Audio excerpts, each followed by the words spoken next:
الحمد لله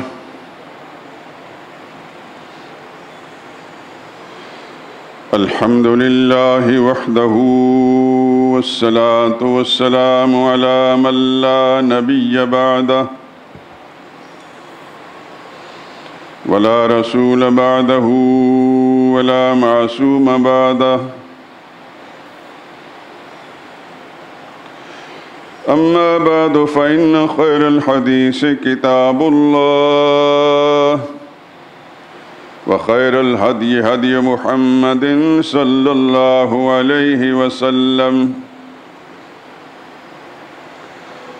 وشر الأمور محدثاتها وكل محدثة بدعة وكل بدعة ضلالة وكل ضلالة في النار. أعوذ بالله من الشيطان الرجيم. بسم الله الرحمن الرحيم.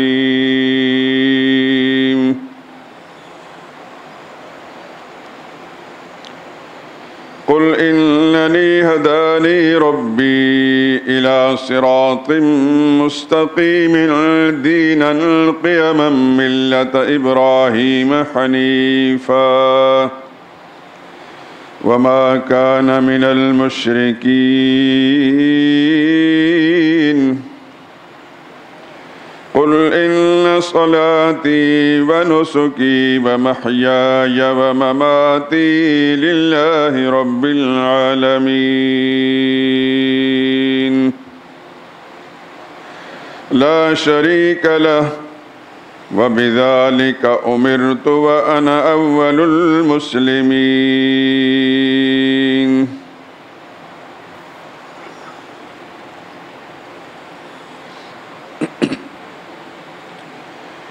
کہہ دیجئے کہ مجھے میرے پروردگار نے سیدھا راستہ دکھا دیا ہے،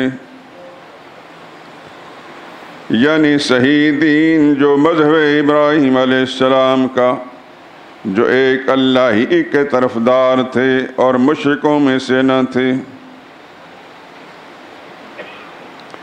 یہ بھی کہہ دیں کہ میری نماز اور میری قربانی اور میرا جینا اور میری موت سب اللہ رب العالمین ہی کے لیے ہے، جس کا کوئی شریک نہیں، اور مجھ کو اسی بات کا حکم ملا ہے اور میں سب سے پہلے فرمانبردار ہوں۔ سبحان ربک رب العزت عما یصفون وسلام علی المرسلین والحمد للہ رب العالمین۔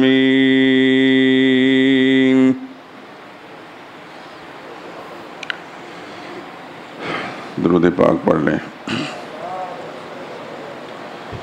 اللہم صل علی محمد وعلی آل محمد كما صليت على إبراهيم وعلى آل إبراهيم إنك حميد مجيد. اللهم بارك على محمد وعلى آل محمد كما باركت على إبراهيم وعلى آل إبراهيم إنك حميد مجيد.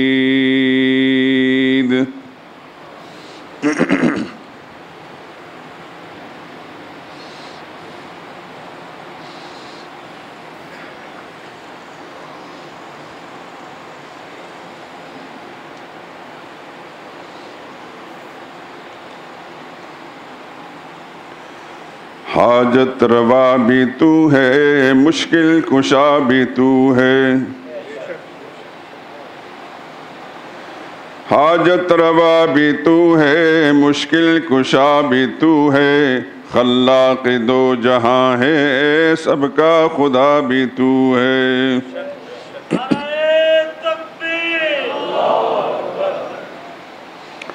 روز ازل بھی تیرا، شام ابد بھی تیری، ہر ابتدا بھی تو ہے، ہر انتہا بھی تو ہے۔ دکھ درد میں تجھی کو مولا پکارتے ہیں، ٹوٹے ہوئے دلوں کا ہاں آسرا بھی تو ہے۔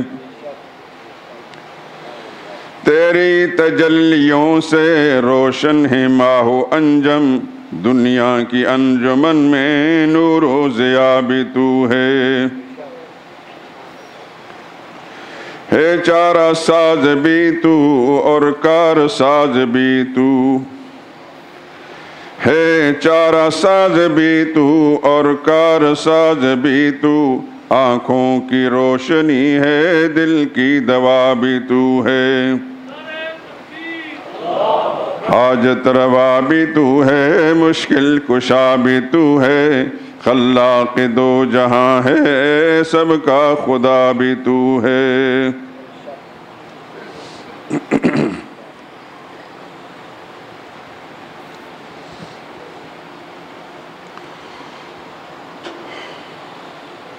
بزرگان محترم، برادران عزیز،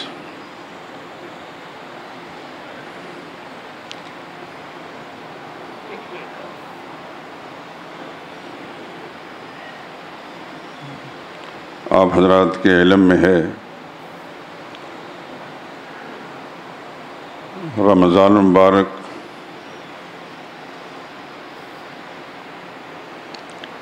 شروع سے ہی ہم نے دین کے بنیادی اور اساسی مسئلے کے لیے مخصوص کیا ہوا ہے،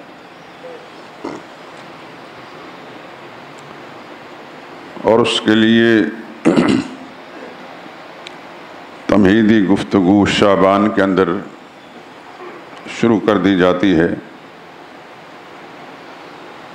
اور آج کی گفتگو بھی اسی کا حصہ ہے۔ قرآن حکیم کی جن آیات کا میں نے انتخاب کیا ہے اور ترجمہ بھی آپ نے سنا ہے، اس سے آپ نے مضمون کا اندازہ فرما لیا ہوگا۔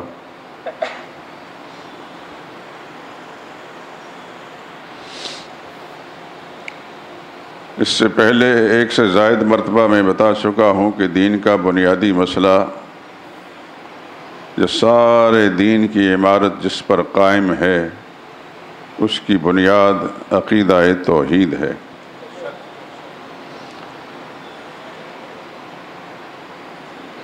یہی وہ بنیادی مسئلہ ہے جس کے لیے اللہ نے سارے نبی بھیجے۔ ہر باشعور مسلمان جانتا ہے، نبی اگر اس کائنات کے انسانوں سے برتر، افضل و اعلیٰ تھے تو اس کا سبب ان کی ذمہ داری اور ڈیوٹی تھی۔ جو ڈیوٹی دے کر بھیجے گئے اور جو انہوں نے ادا فرمائی، اسی کی بنا پر وہ کائنات انسانی کے سب سے افضل افراد قرار پائے۔ یہ بھی آپ جانتے ہیں کہ انبیاء نے اسی مسئلے کے لیے ماریں کھائیں۔ محمد مصطفیٰ صلی اللہ علیہ وسلم کی زندگی کے حالات آپ کے سامنے ہیں، آپ نے کتابوں میں بھی پڑھا ہوگا اور علماء سے بھی سنا ہوگا۔ یہاں بھی کئی بار اس موضوع پر گفتگو ہو چکی ہے۔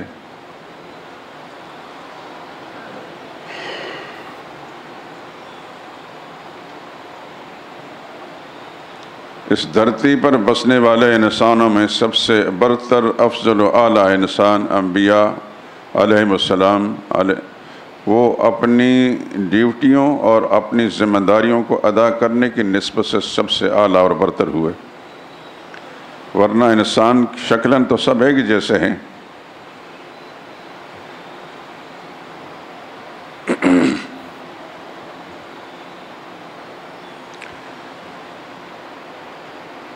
یہ جو بات میں نے کہی ہے کہ دین کا بنیادی مسئلہ ہے، یعنی اسلام کی ساری عمارت،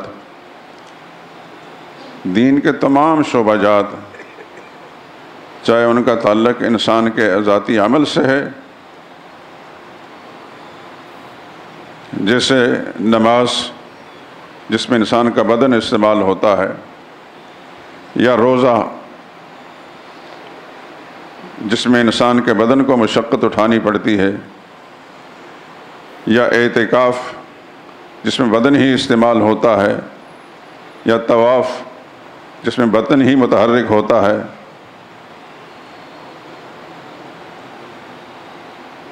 یا اس عبادت کا تعلق انسان کے مال سے ہو، جیسا کہ زکوٰۃ ہے۔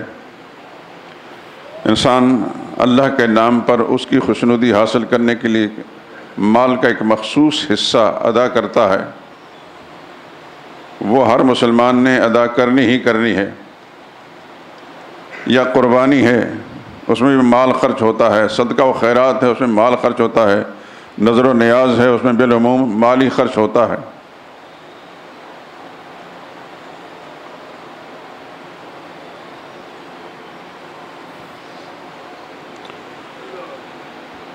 تو یہ ساری عبادتیں، چاہے بدنی عبادتیں ہوں یا مالی عبادتیں ہیں، ان کی بنیاد اللہ کی توحید ہے، یعنی اللہ کی اس توحید کے عقیدے پر ان کی قبولیت کا مدار ہے۔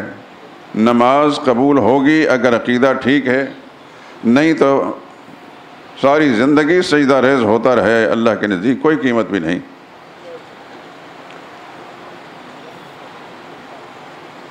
آپ کے علم میں ہے کہ مدینہ طیبہ کے منافقین جو اپنے کو مسلمان کہتے تھے، نمازیں بھی پڑھتے تھے،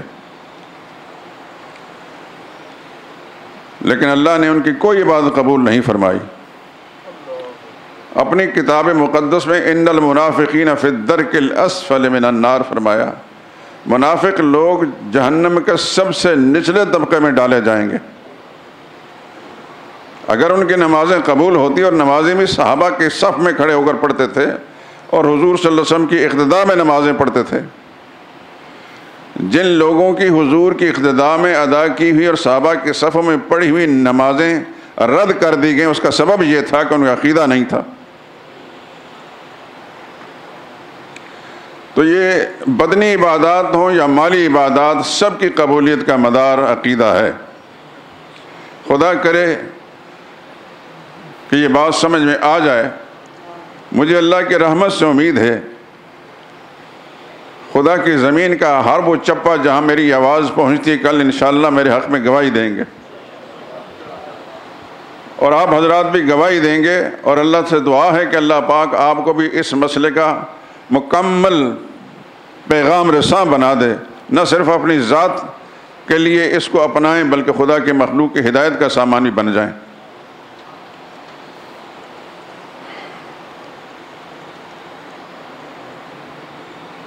ایک مثال عرض کرتا ہوں۔ زمین کے دامن میں اگنے والے تمام درخت آپ دیکھتے ہی رہتے ہیں، ان کی شادابی، تر و تازگی بھی آپ کے سامنے ہے، ان کی شاخیں، ان کے پتے، ان کے پھول اور ان کے پھل، یہ سب آپ حضرات کا علم میں ہیں۔ لیکن ان شاخوں اور پتوں اور پھلوں اور پھولوں کی شادابی جو ہے،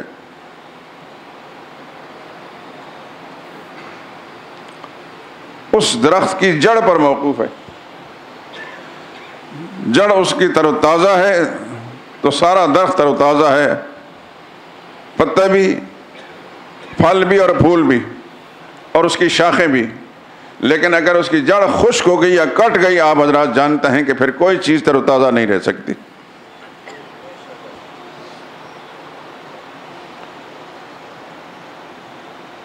یہ تمام اعمال، نمازیں، روزے، زکوٰۃ، حج، صدقہ، خیرات، یہ سب کے سب ان کی مثال شاخیں ہیں۔ تمام عبادات جو ہیں ان کی مثال شاخوں کی ہے۔ ان کے عبادات کی قبولیت یا ان کی تر و تازگی جو ہے اس کی جڑ پر ہے، اور جڑ اللہ کی توحید ہے۔ یا اس کی مثال یوں سمجھ لیجئے کہ ایک انسان کے وجود میں ہاتھ بھی ہیں، پیر بھی ہیں،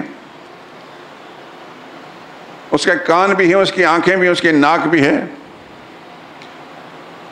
اس کی آنکھیں بھی ہیں، اس کا نور اور روشنی بھی ہے، ہاتھوں کی گرفت ہے، پاؤں کا چلنا ہے، زبان کا بولنا ہے، کانوں کا سننا ہے، یہ ساری کی ساری چیزیں ہیں۔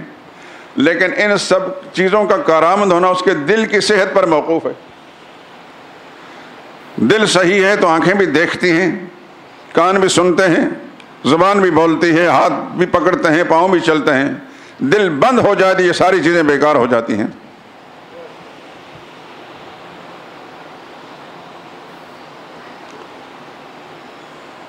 ان مثالوں کے ذریعے سے اس مسئلے کو سمجھا جا سکتا ہے۔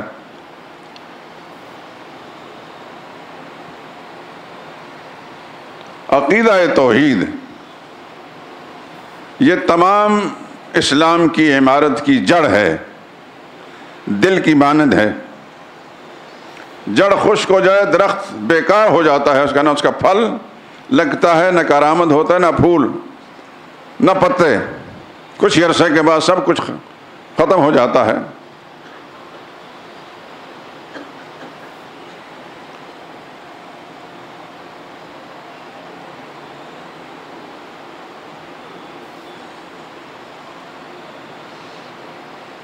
مشرکین کے کسی عمل کو اللہ نے قبول نہیں فرمایا۔ قرآن حکیم کے اندر اللہ نے واضح اعلان، ما کان للمشرکین ان یعمروا مساجد اللہ،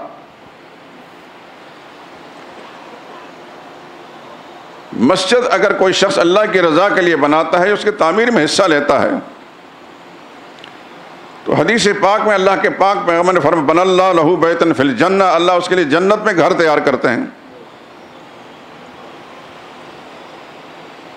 اور مشرکین کو گھمنڈ تھا اس بات کا کہ ہم نے تو بیت اللہ بنایا ہے، خانہ کعبہ کے ارد گرد مسجد حرام بنائی ہے، ہم سے بڑا نیک، ہم سے زیادہ پارسا اور نیک عمل کرنے والا کون ہو سکتا ہے؟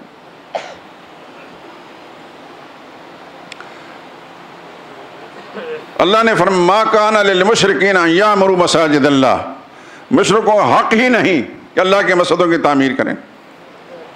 شاہدین علی انفسہم بالکفر، وہ شرک کر کے اپنے اوپر کفر کے مہر لگا چکے ہیں، اولئک حبطت اعمالہم، اللہ نے ان کے اعمال کو برباد کر دیا ہے، اس کا عمل رائے کہاں چلا جاتا ہے۔ پھر فرمایا اجعلتم سقایۃ الحاج وعمارۃ المسجد الحرام کمن آمن باللہ، انہیں یہ بھی گھمنڈ تھا نا کہ حاجیوں کی خدمت کرتے ہیں، ان کو پانی پلاتے ہیں، ستو گھول کر پلاتے ہیں، کھانے کھلاتے ہیں، ہمارے جیسا عمل کوئی اور نہیں کر سکتا۔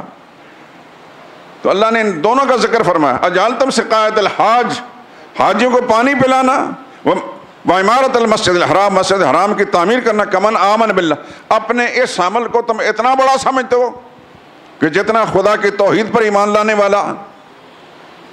اللہ فرماتا لا یستوون عند اللہ، اللہ کی توحید کو ماننے والے کا عمل جو ہے بہت بلند ہے، تمہاری مسجد حرام کی تعمیر، حاجیوں کو کھانا پلانا، یہ اس کے مقابلے میں کوئی حیثیت بھی نہیں۔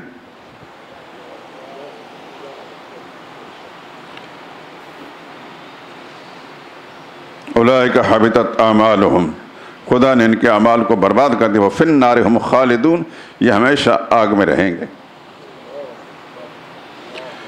یہ قرآن کریم جو ہے یہ صرف مردے بخشوانے کے لیے اللہ نے نازل نہیں فرمایا، یہ ہمارے لیے ہدایت نام ہے، اس کی ایک ایک آیت سے ہم نے ہدایت حاصل کرنی ہے، کیا صحیح ہے کیا غلط ہے، ہم نے کیا کرنا ہے اور کیا نہیں کرنا۔ میں اپنی مجالس کے اندر بارہا آپ حضرات سے درخواست کر چکا ہوں اور آج پھر عرض کرتا ہوں کہ خدا کے لیے قرآن کریم کی تلاوت کو اپنا معمول بنائیں، زندگی کے کام آگے پیچھے ہو جائیں کر لیں اس کو،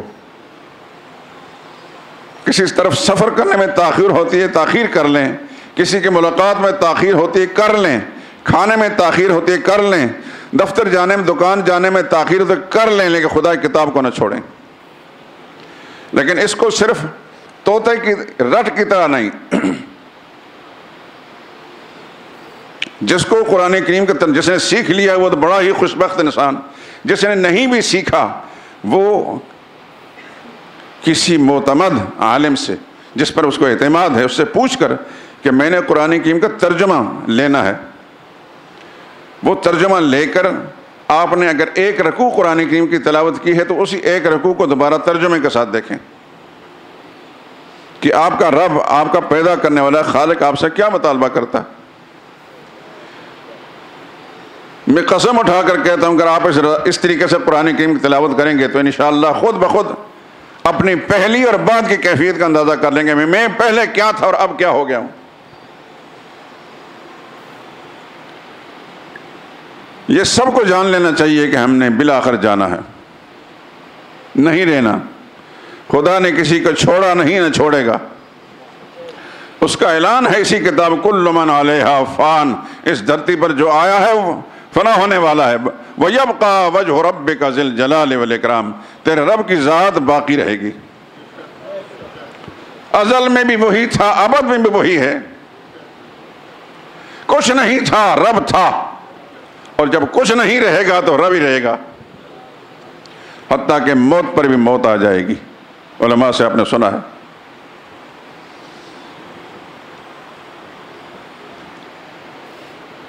شاید کہ آئندہ 100 سال کے بعد اس مسجد میں ہم جتنے بیٹھے ہیں، ہم میں سے کوئی نہ ہو، کوئی اور بیٹھا ہو، مسجد رہے گی۔ آپ کے شہر کے اندر بادشاہی مسجد پر کئی 100 سال گزر چکے ہیں، کتنے ہی خوش نصیب انسان اس میں گئے، اس میں سجدہ ریز ہوئے، اور پھر اللہ نے اپنے پاس ان کو بلا لیا۔ مسجد بنانے والے بھی آج ان کے نام تو باقی ہیں، لیکن وہ خود باقی نہیں، ان کی نسل میں سے کوئی باقی نہیں۔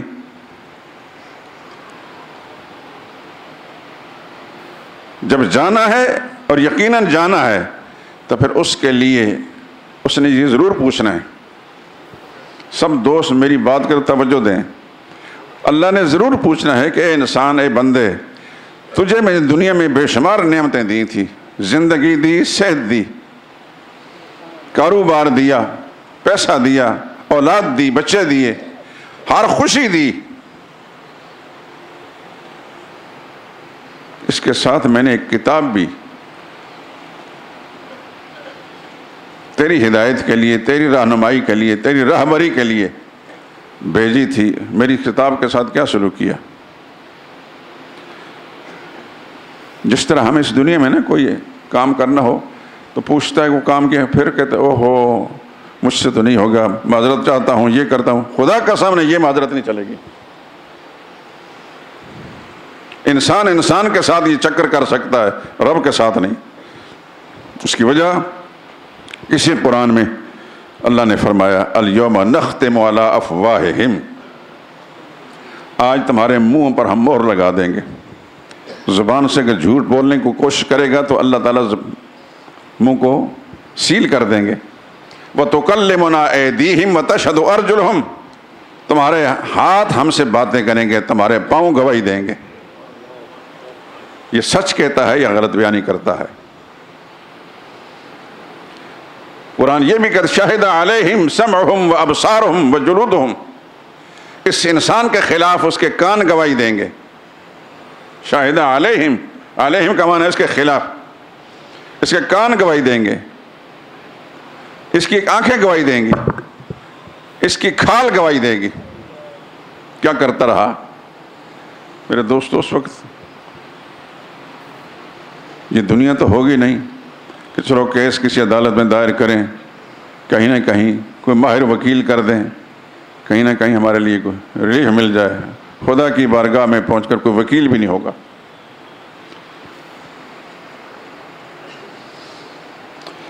یہ سچ ہے میرے دوستو، یہ بات تلخ ضرور ہے، ناگوار ہے، یعنی کان سننا گوارا نہیں کرتے، کان نہیں پسند کرتے کہ مجھے یہ بتایا جائے کہ میں نے اس دنیا کو چھوڑنا ہے۔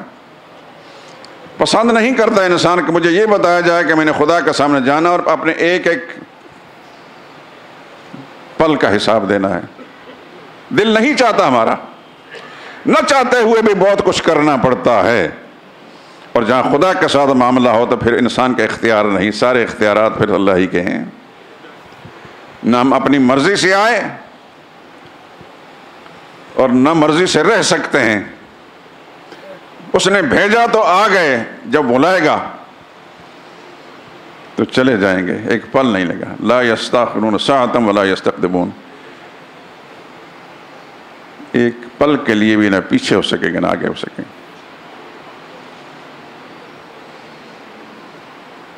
ہمارے سامنے کتنے ہی ہمارے عزیز جن کے بارے میں ذرا گمان بھی نہیں ہوتا تھا، کتنا جلدی چلا جائے گا۔ ایک مہینہ لگ بھگ پہلے میرا داماد، نوجوان لڑکا، 45-46 سال کا،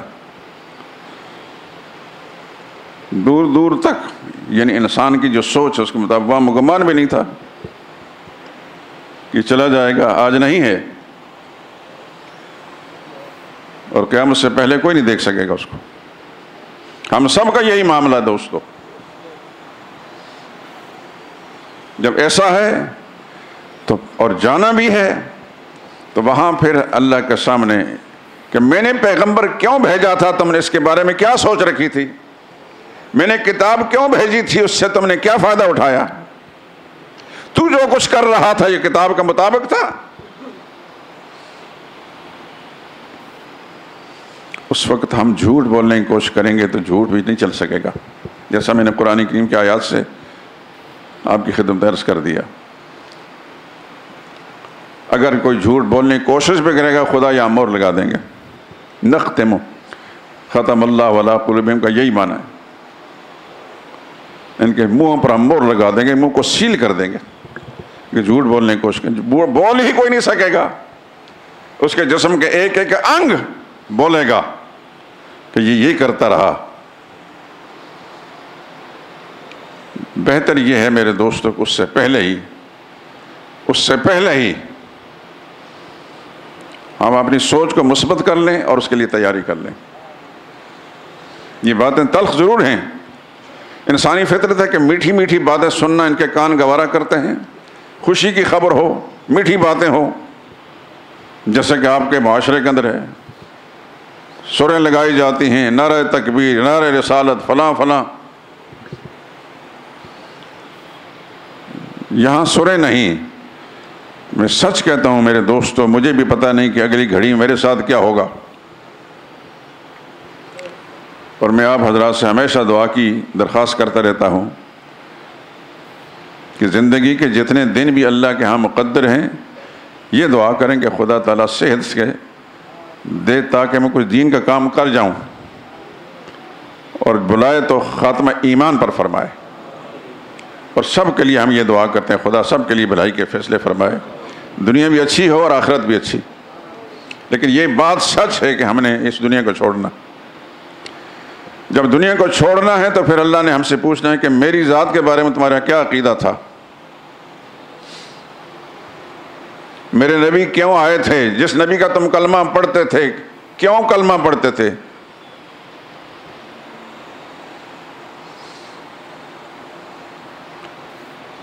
محمد رسول اللہ پڑھنے سے پہلا جملہ لا الہ الا اللہ، اللہ کے سوا کوئی اور الہ نہیں، الہ کو سمجھا تھا۔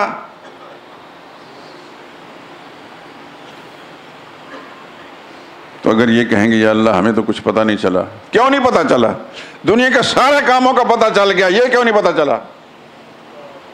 کیا کوئی بتانے والا نہیں تھا؟ ہر چیز، ہر فن، ہر گر سیکھ لیا، الہ کا معنی نہیں سمجھا؟ قرآن کا اگر مطالعہ کیا ہوتا، قرآن کریم کی تلاوت کی ہوتی تھی، قدم قدم پہ الہ کا مفہوم موجود ہے۔ هو الذی یصورکم فی الارحام ما یشاء،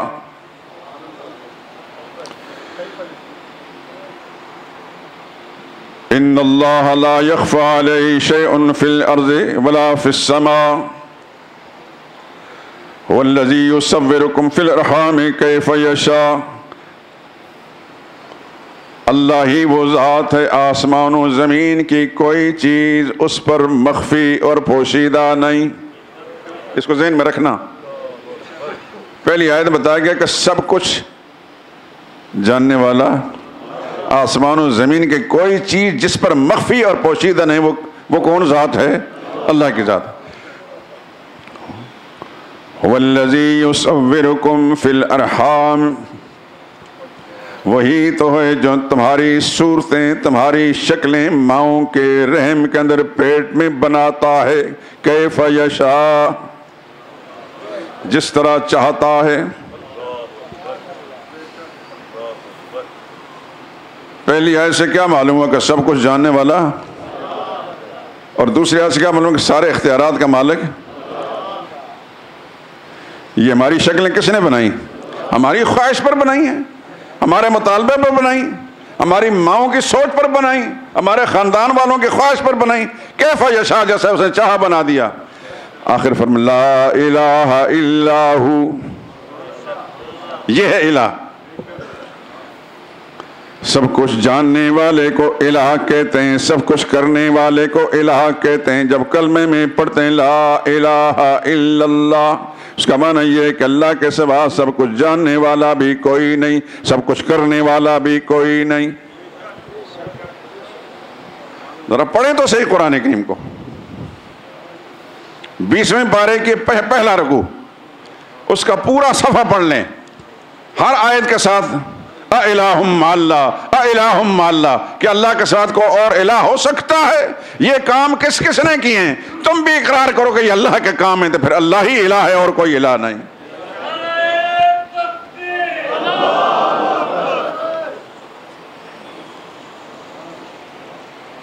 میرا دوستو، میری اللہ نے ایک سوچ بنائی ہے، میں آسان طریقے سے بات سمجھانے کی کوشش کرتا ہوں۔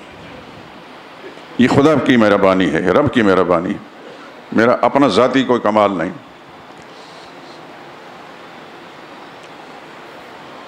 ابھی یہ ساری چیزیں آگے آئیں گی، یہ تو تمہیدی گفتگو ہے۔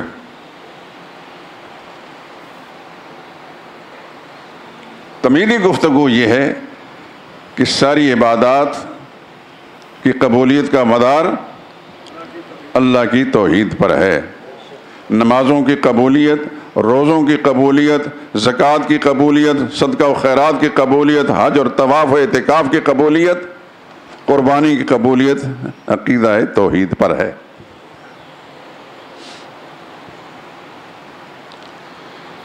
یہ توحید کا کیا مطلب ہے؟ یہ سمجھنا ہے آپ نے۔ جب ہماری نمازیں توحید کے عقیدے پر قبول ہوں گی تو توحید کہتا کس کو ہیں؟ عربی زبان کا لفظ ہے توحید کا معنی ایک ماننا اور ایک جاننا۔ سمجھ آ گئی؟ ایک ماننا، ایک جاننا، کس کو؟ اللہ کو ایک ماننا اور ایک جاننا۔ ایک تو میں بھی ہوں، ایک آپ بھی ہیں، ہر چیز ایک ایک ہے، تو ہمارے ایک ہونے میں اور اللہ کے ایک ہونے میں کیا فرق ہے؟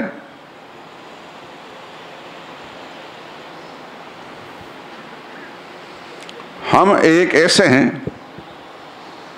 ہم کئی چیزوں کے مجموعہ بن کر ایک ہوتے ہیں۔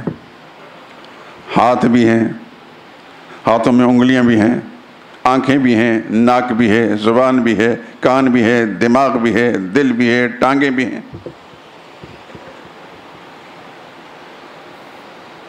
دنیا میں بے شمار چیزیں ایسی ہیں۔ پھر ہم ایسے ایک ہیں کہ ہم قدم قدم پہ محتاج ہیں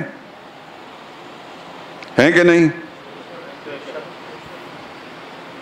بیمار ہو جائیں تو علاج کے محتاج ہیں، بھوک لگ جائے تو کھانے کے محتاج ہیں، پیاس لگے تو پانی کے محتاج ہیں کہ نہیں؟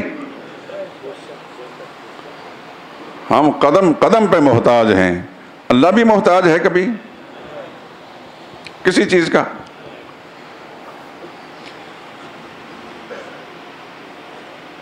وَرَبُّكَ يَخْلُقُ مَا يَشَاءُ وَيَخْتَارُ، تیرا رب، تیرا پالنے والا، یخلق ما یشاء، جو چاہتا ہے وہ بناتا ہے، پیدا کرتا ہے، ویختار، اور سارے اختیارات کا مالک بھی وہی ہے۔ لا الہ الا ہو۔ جب بھی لفظ الہ قرآن کریم پر، اس کے آگے پیچھے آیتیں دیکھ لیا کریں، آسانی سے سمجھ میں آ جائے گا۔ بندہ، ساری مخلوق محتاج ہے اور رب مختار ہے۔ بات سمجھ میں آ رہی کہ نہیں؟ ہم بھی ایک ہیں، رب بھی ایک ہے، لیکن وہ مختار ہے اور ساری مخلوق محتاج ہے، قدم قدم پہ محتاج ہے۔ میں آپ کا محتاج، آپ میرے محتاج، چھوٹا بڑے کا محتاج، بڑا چھوٹے کا محتاج، مزدور آقا کا محتاج، آقا مزدور کا محتاج ہے کہ نہیں؟ دولت مند وہ کام نہیں کر سکتا جو مزدور کرتا ہے، اور مزدور کے پاس وہ پیسے نہیں جو دولت مند کے پاس ہیں۔ یہ پیسے کے لیے محتاج ہے، وہ خدمت کے لیے محتاج ہے۔ ہر انسان ہر شعبے میں محتاج ہے، ہر مخلوق محتاج ہے، اور اللہ مختار ہے۔ تو توحید کا کیا معنی ہے؟ اللہ کو ایک ماننا اور ایک جاننا. کس میں؟ اپنی ذات میں. نہ بھولنا اس بات کو. کچھ پتہ نہیں کہ دوبارہ یہ موقع ملے نہ ملے. موت ہمارے تعاقب میں ہے. اللہ اپنی ذات میں بھی ایک ہے. میں نے بتایا نا توحید کا معنی ایک ماننا اور ایک جاننا. اللہ اپنی ذات میں بھی ایک ہے. اس کی ذات جیسی ذات بھی کوئی نہیں. لیس کمثلہ شیء. اپنی صفات میں بھی ایک ہے. دو باتیں ہو گئی. اپنے اختیارات میں بھی ایک ہے. اس جیسے اختیار بھی کسی کے پاس نہیں. اس جیسی صفات بھی کسی کی نہیں. صفت مثلا علم کی صفت ہے. ابھی سب کچھ جاننے والا کون ہے؟ اللہ کے سوا کوئی اور سب کچھ جاننے والا ہے یا ہو سکتا ہے؟ تو اپنی ذات میں بھی واحد لا شریک ہے. اپنی صفات میں بھی واحد لا شریک ہے. اپنے اختیارات میں بھی واحد لا شریک ہے. اور چوتھی چیز اپنے حقوق میں بھی واحد لا شریک ہے. حقوق کو دوسرے لفظوں میں آپ عبادات میں تعبیر کر لیں. ہر عبادت کس کا حق ہے؟ صرف اللہ کا حق ہے. میں نے بڑے آسان طریقے سے یہ بات آپ کی خدمت پیش کی اور یہ اللہ کی مہربانی ہے. آپ بلا شبہ توحید کی تقریریں سن لیں. اس آسان انداز سے کوئی نہیں بیان کرے گا.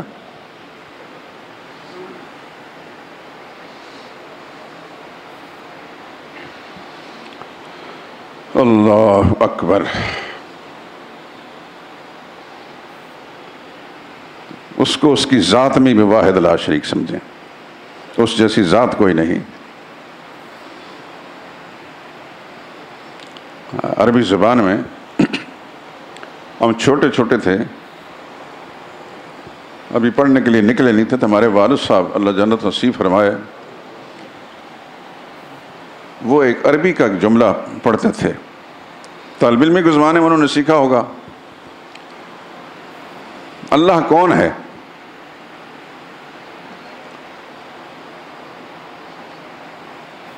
تو عربی زبان میں اس کے لیے یہ الفاظ ہوا علم, وہ نام ہے, وہ نشانی ہے, لذات واجب الوجود, ایک ایسی ذات کی جو واجب الوجود ہے. واجب الوجود جس کا وجود حقیقی ہے, عطائی نہیں, اپنا ہے, غیر کا دیا ہوا نہیں. میں اور آپ یہ ساری کائنات زمین و آسمان یہ واجب الوجود نہیں, یہاں ممکن الوجود ہیں. نہیں تھے, اللہ نے پیدا کر دی تو ہو گئے. ایک دن اللہ تعالیٰ نہ زمین کو چھوڑے گا نہ آسمان کو.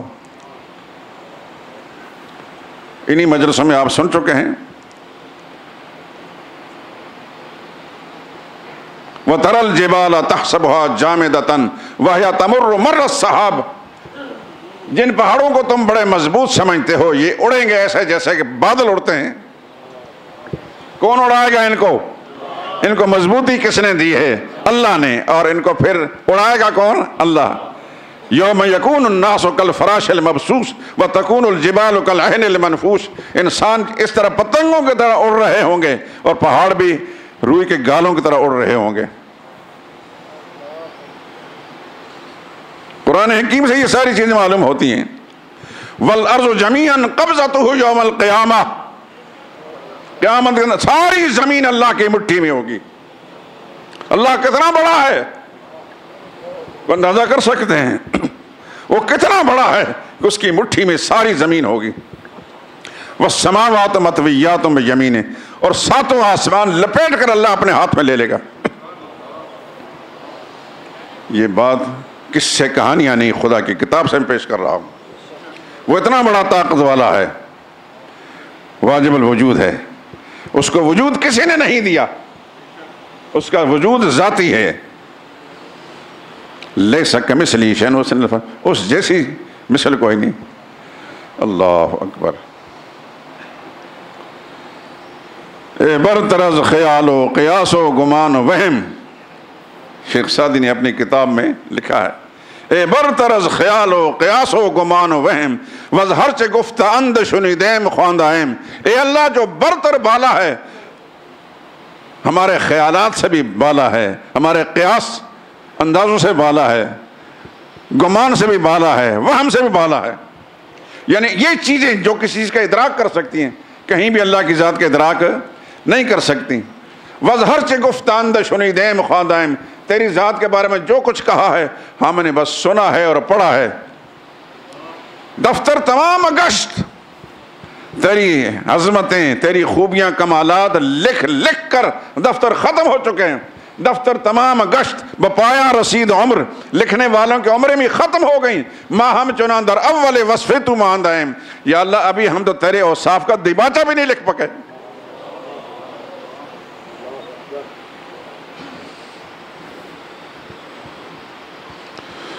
وَلَوْ أَنَّ مَا فِي الْأَرْضِ مِنْ شَجَرَةٍ أَقْلَامٌ. سبحان اللہ، اللہ تیرے سمجھانے پر قربان. وَلَوْ أَنَّ مَا فِي الْأَرْضِ مِنْ شَجَرَةٍ أَقْلَامٌ، اگر زمین پر، زمین کے دامن میں اگنے والے سارے درختوں کی قلمیں بنا لی جائیں. درختوں کو شمار ہے، کوئی اندازہ کر سکتے ہیں؟ آج کی اس دنیا میں سائنس نے بڑی ترقی کر لی ہے، لیکن درختوں کی تعداد بتائی ہے؟ بتا سکتے ہیں؟ اللہ فرماتے ہیں، اچھا یہ بتائیں یہ درخت کس نے اگائے ہیں؟ تو اس کو پتا ہے، اس کو پتا ہے جس نے یہ اگائے ہیں. وہ اعلان کرتا ہے لو انما فی الارض من شجرۃ اقلام، زمین کے درختوں کی قلمیں بنا لی جائیں. والبحر یمدہ، اور سمندروں کی سیاہی بنا لی جائیں. زمین پر کتنے سمندر ہیں اس کا بھی اندازہ نہیں کیا جا سکتا، کتنے درخت ہیں اندازہ نہیں کیا جا سکتا. ان درختوں کی کتنی قلمیں بنیں گی؟ ایک درخت اس کی ہزاروں نہیں لاکھوں قلمیں بنتی ہیں، تو جہاں اربوں کھربوں درخت ہوں ان کی قلمیں کتنی ہوں گی؟ وَلَوْ أَنَّ مَا فِي الْأَرْضِ مِنْ شَجَرَةٍ أَقْلَامٌ وَالْبَحْرُ يَمُدُّهُ مِنْ بَعْدِهِ سَبْعَةُ أَبْحُرٍ مَا نَفِدَتْ كَلِمَاتُ اللَّهِ. زمین کے دامن میں اگنے والے درختوں کی قلمیں بنا لی جائیں اور اس کے سطح پر بہنے والے سمندروں کی سیاہی بنا لی جائیں. اس کے بعد 7 سمندر اور بھی لا کر ان کی سیاہی بنا لی جائیں. یہ میں اپنی طرف سے قرآن میں ہے، یہ آج تک جو پڑھی ہیں اس کا یہی مضمون ہے. اللہ فرماتے ما نفدت کلمات اللہ، ان سمندروں کی سیاہی میں ڈبو ڈبو کر ان قلموں سے اللہ کے کلمات، اللہ کی صفتیں لکھی جائیں. اللہ فرماتے ہیں یہ ساری چیزیں ختم ہو جائیں گی. ما نفدت کلمات اللہ، اللہ کے کلمے ختم نہیں ہوں گے.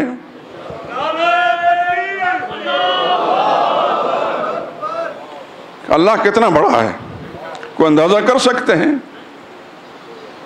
وَعَلَمٌ لِذَاتِ وَاجِلِ الْوُجُودِ، یہ نشانی ہے ایسی ذات کی جو واجب الوجود ہے، جس کو وجود کسی نے نہیں دیا، نہ اس کے وجود کا کوئی احاطہ کر سکتا نہ کوئی درک.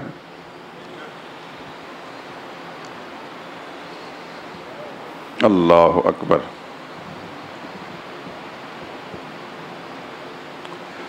سیدنا صدیق اکبر رضی اللہ تعالی عنہ اس کائنات انسانی میں انبیاء کے بعد سب سے بڑے انسان تھے. سب دوست ذہن نشین فرما لیں، سب سے افضل البشر بعد الانبیاء. نبی تو نہیں تھے، نبیوں کے بعد سب سے بڑے انسان تھے. سن چکے ہیں آپ کے ام المومنین عائشہ صدیقہ، رات کا وقت تھا، سرور کائنات صلی اللہ علیہ وسلم کے سامنے بیٹھی تھیں. آسمان کے ستاروں کے جگمگاتے ستاروں کو دیکھ کر پوچھنے یا رسول اللہ آسمان کے ستاروں جتنی نیکیاں بھی کسی کی ہوں گی؟ گمان تھا کہ شاید میرے ابا کا نام لیں گے. فرمایا عمر کی نیکیاں اس سے زیادہ ہیں. ستاروں سے زیادہ ہیں. کچھ اندازہ کر سکتے ہیں عمر کتنے بڑے انسان تھے؟ آج زمین پر ہمارے اس پاکستان میں سرکاری سرپرستی کے کتے بھونکتے ہیں صحابہ کو، اور ان کو لگام نہیں دی جاتی. میں سب دوستوں سے، ہمارے پاس اختیار نہیں، رب کعبہ کی قسم، کہ ان کو چوکوں کے اندر پھانسی دی جائے اور ان کی لاشیں لٹکتی رہیں. ہمارے پاس اختیار نہیں. اللہ ہماری نیتوں سے واقف ہے.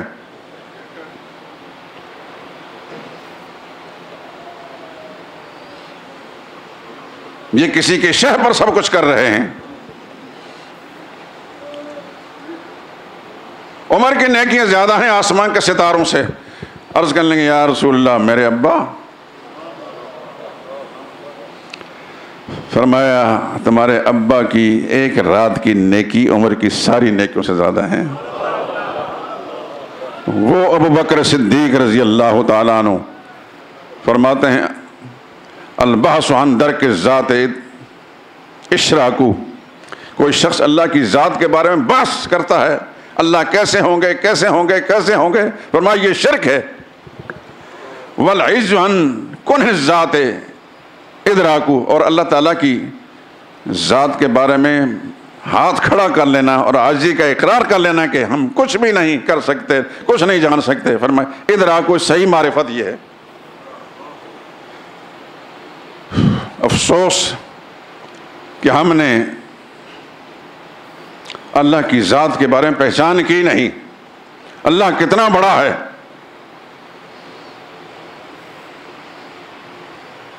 اسی بات سے سمجھ لیں، یہ ساتوں آسمان اللہ کی مٹھی میں ہوں گے اور ساتوں زمین خدا کی مٹھی میں ہوں گی. سبحانہ و تعالی عما یشرکون. خدا کتنا بڑا ہے. نہ زمین رہے گی نہ آسمان رہے گا، کچھ اور تو ہوگا. پھر یہ سارا جہان، یہ ساری کائنات کس پر ہوگی؟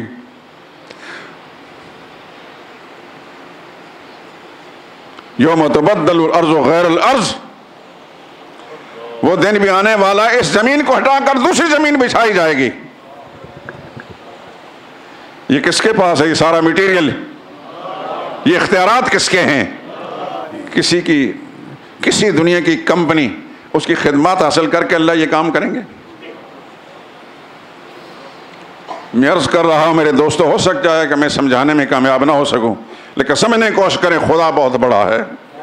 اس لیے آپ نماز کے اندر جب شروع کرتے ہیں اللہ اکبر، اللہ سب سے بڑا ہے، پھر ہر اونچ نیچ کے اندر اللہ اکبر آپ کہتے ہیں، اقرار کرتے چلے جاتے ہیں یا اللہ تو سب سے بڑا ہے.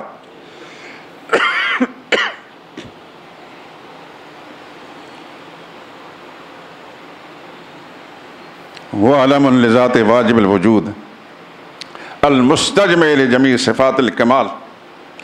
تمام اس کمالات کی صفتیں اللہ کی ذات میں جمع ہیں. المنزہ عن النقصان والزوال، جو ہر نقصانات و زوالات سے بالکل پاک ہے، اس کا نام ہے اللہ. عیب کوئی نہیں، نقص کوئی نہیں، قصور کوئی نہیں، فطور کوئی نہیں. ساری خوبیاں، ساری عظمتیں، سارے کمالات، ساری برتریاں صرف اللہ کی ذات کے اندر ہے. اس مضمون کو ادا کرنے کے لیے دو لفظ آپ کی نماز میں بھی ہیں اور قرآن کریم کے اندر بھی ہیں، حدیث کے اندر بھی ہیں.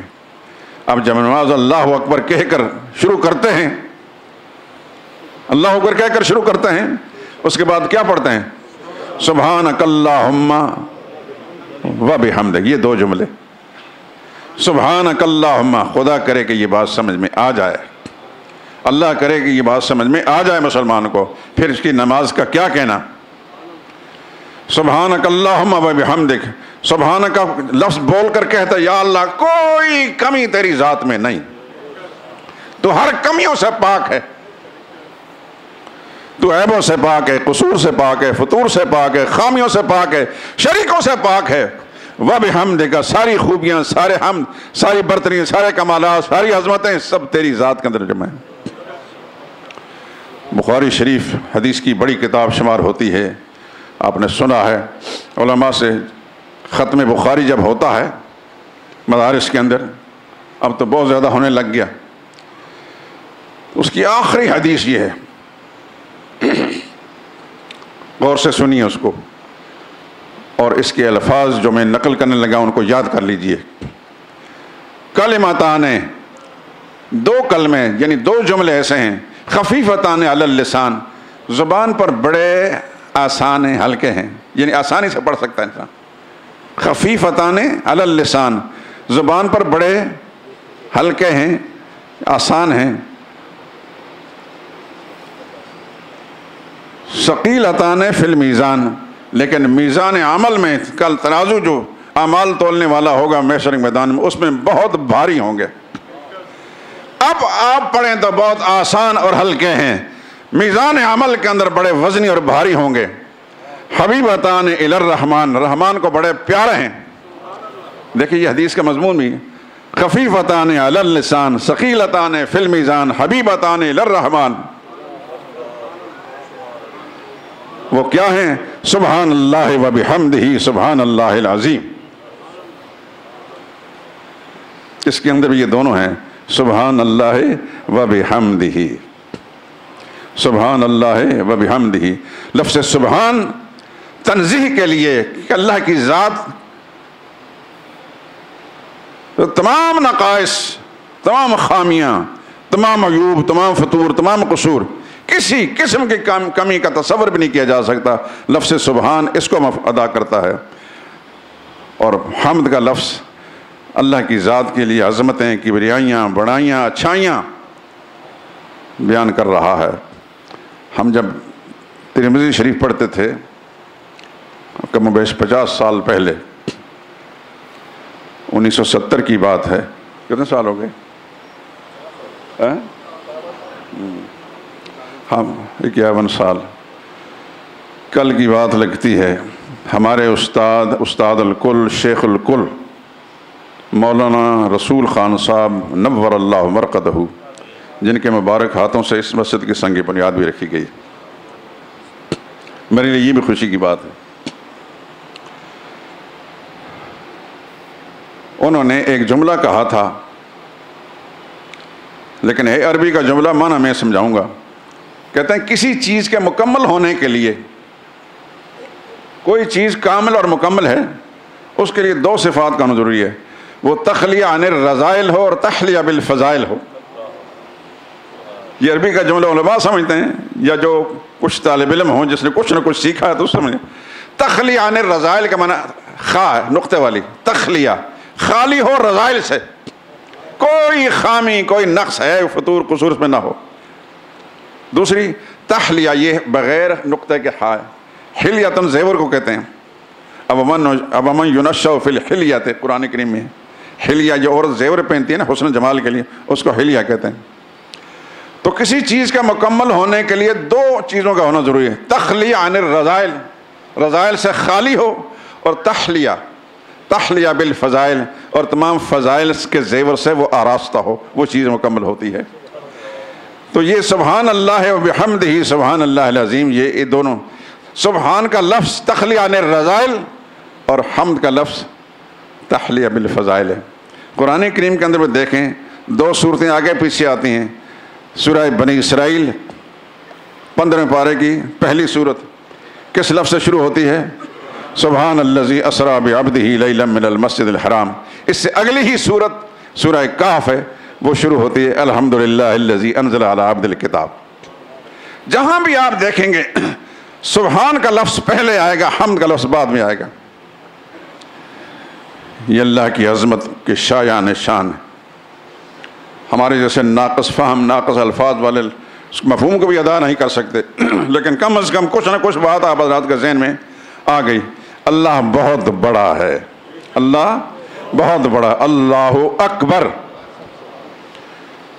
اللہ سے دعا کہ یا اللہ جب ہم اللہ اکبر کہتے ہیں تو اس کی حقیقت ہماری رگ رگ کے اندر پیوستہ کر دے، کہ ہر آن، ہر زمان، ہر مکان، ہر لحظہ، ہر لمحہ یا اللہ تیری عظمت و کبریائی کا نقشہ ہمارے دل دماغ سے دور نہ ہو۔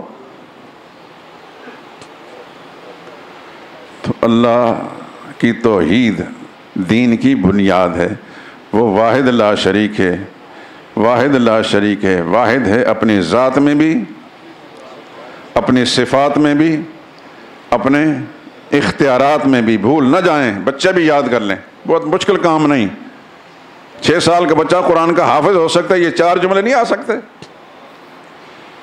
قرآن کا تو یہ اعجاز ہے، 6 سال کے، 6 سال سے کم عمر کا بچہ میرے علم میں نہیں۔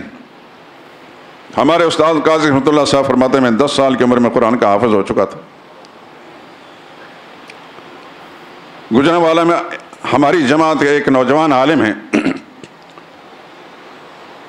مولانا شفقت حیات، خدا ان کو لمبی زندگی صحت دے، امیر زادہ ہیں، کئی پیٹرول پمپ ہیں ان کے جی ٹی روڈ پر، کرکٹ کے بڑے مشہور پلیئر تھے کس زمانے میں، کالج یونیورسٹی سے فارغ ہونے کے بعد اس لائن میں چلے گئے۔